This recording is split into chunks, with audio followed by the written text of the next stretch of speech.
কারোর সাথে অবৈধ রিলেশন হয়েছে, তার বিয়ে হয়ে গেছে, এখন সে বলে বাকি জীবন আমি আর কাউকে বিয়ে করব না। ভাই কেন বিয়ে করবেন না?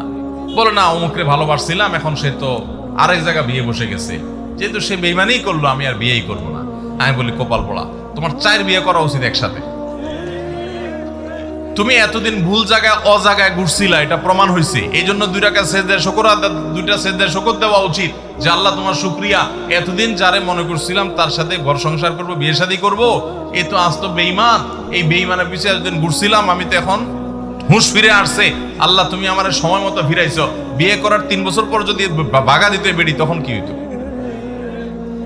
আগে আগে ভাগছে, বালা আগে ভাগে দূর হইছে, আল্লাহ আমারে বাঁচাইছে, শুকর আদায় করি। আর সে যদি একজনের কাছে বিয়ে করে সুখে থাকতে পারে, আমি একসাথে 4টা করে তার দেখাই দিব। এটা হলো বেটাগিরি। বুঝতে পেরেছেন?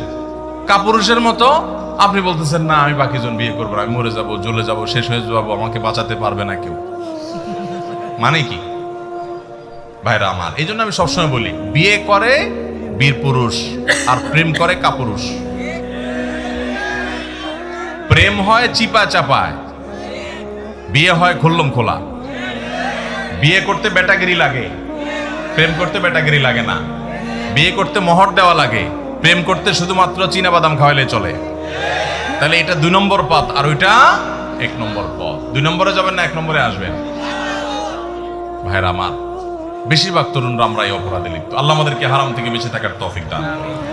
তো যাই হোক, জীবন যে ভাই প্রশ্ন করেছেন, তার স্বামী, তার স্ত্রী ভুয়া তালাক দিয়ে গেছে, তার পরের বিয়েটা তার শরীরের সম্মত তালাক না হলে তার পরের বিয়েটা অবৈধ এবং বাতিল, এবং সেখানে তিনি জিনায় লিপ্ত।